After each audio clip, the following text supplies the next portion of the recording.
जय श्री राम। आज के इस भाग में सुनिएगा तुलसीदास जी ने क्या खास लिखा है। और लिखा है कि मैं रघुनाथ जी के गुणों का वर्णन करना चाहता हूँ, लेकिन मेरे पास बुद्धि कम है, विचार कम है। मैं आप लोगों से क्षमा और विनती चाहता हूँ। और सुनिएगा किस तरह से लिखा हुआ है, जरा ध्यान से सुनिएगा। आकर 4,84,000 और जाते जीव जल थल नभवासी।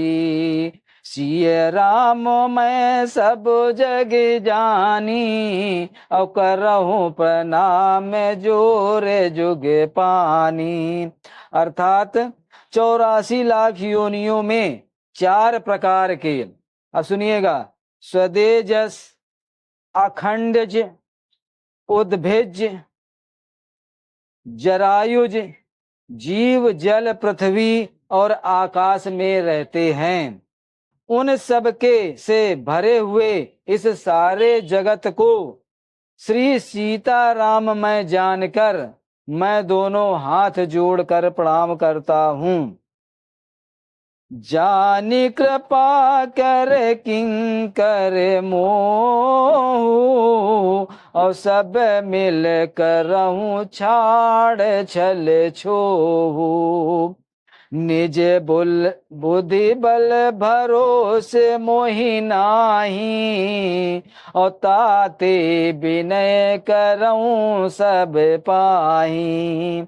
अर्थात मुझको अपना दास जानकर, मुझको अपना दास जानकर तुलसीदास जी लिख रहे हैं कि मुझको अपना दास जानकर कृपा की खान आप सब लोग मिलकर छल छोड़कर कृपा कीजिए। मुझे अपने बुद्धि बल का भरोसा नहीं है, इसलिए मैं सबसे विनती करता हूँ। करहूँ चाहूँ रघुपति गुण गाहा, और लघुमति मोर चरित अवगाहा।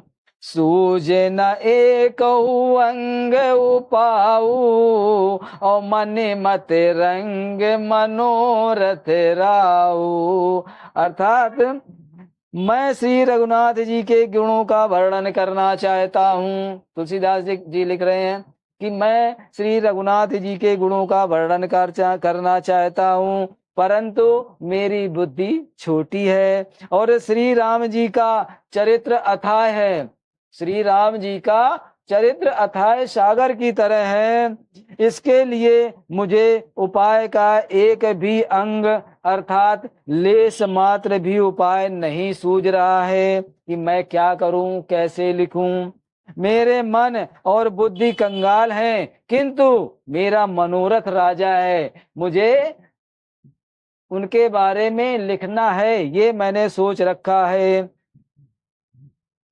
मति अत नीच ऊंच रुचियाछी, और चाहूं अमिहु जग जुरई न छाछी। छमही सज्जन मोर ठिठाई, और सुनहि बाल बचन मन लाई। अर्थात मेरी बुद्धि तो अत्यंत नीची है और चाह बड़ी ऊंची है। मेरी बुद्धि तो नीची है, लेकिन मेरी चाह बहुत बड़ी ऊंची है। चाह तो अमृत पाने की है, चाह तो अमृत पाने की है, पर जगत में जुड़ती छाछ भी नहीं है। सज्जन मेरी ठिठाई को क्षमा करेंगे, सज्जन मेरी ठिठाई को क्षमा करेंगे, और मेरे बाल बचनों को मन लगाकर प्रेम पूर्वक सुनेंगे। जो बालक कहे तो तरी बाता, और सुनहि मुदित मन पितु अरु माता।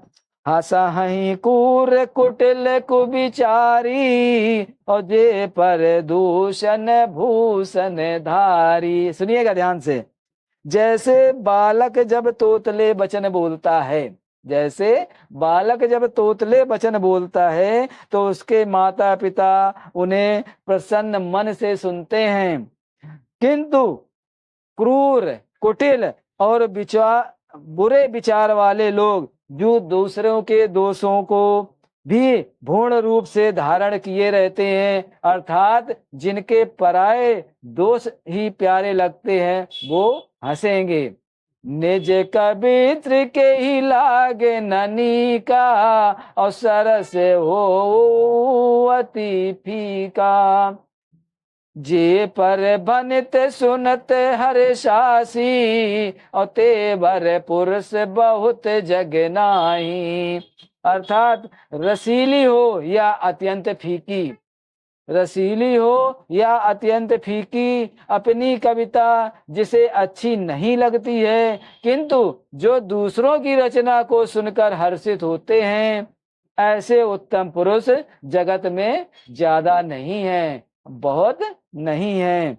जग बहु नर सर सर सम भाई, और जे निज बाढ़ बढ़ही जल पाई। सज्जन संकृत सिंधु सम कोई, और देख पूर्व दुबाड़ई जोई। हे भाई सुनिएगा, हे भाई, जगत में तालाबों और नदियों के समान मनुष्य ही अधिक हैं, जो जल पाकर अपनी ही बाढ़ से बढ़ते हैं, अर्थात अपनी ही उन्नति से प्रसन्न होते हैं। समुद्र सा तो कोई एक बिरला ही सज्जन होता है, समुद्र की तरह कोई एक बिरला ही सज्जन होता है, जो चंद्रमा को पूर्ण देखकर, दूसरों का उत्कर्ष देखकर, दूसरों की खुशी देखकर उमड़ पड़ता है। भाग्य छोट अभिलाषु बड़, करहूं एक विश्वास। पही सुख सुने सुजन सब, खल करही उपहास। अर्थात मेरा भाग्य छोटा है और इच्छा बहुत बड़ी है। मेरा भाग्य बहुत छोटा है लेकिन मेरी इच्छा बहुत बड़ी है, परंतु मुझे एक विश्वास भी है, परंतु मुझे एक विश्वास भी है कि इसे सुनकर सज्जन सभी सुख पावेंगे और दुष्ट हंसी उड़ावेंगे। जय श्री राम, जय श्री राम। वीडियो अच्छा लगे तो प्लीज सभी लोग हमारे चैनल को सब्सक्राइब जरूर कीजिएगा और अपना प्यार जरूर दीजिएगा। जय श्री राम, जय श्री राम।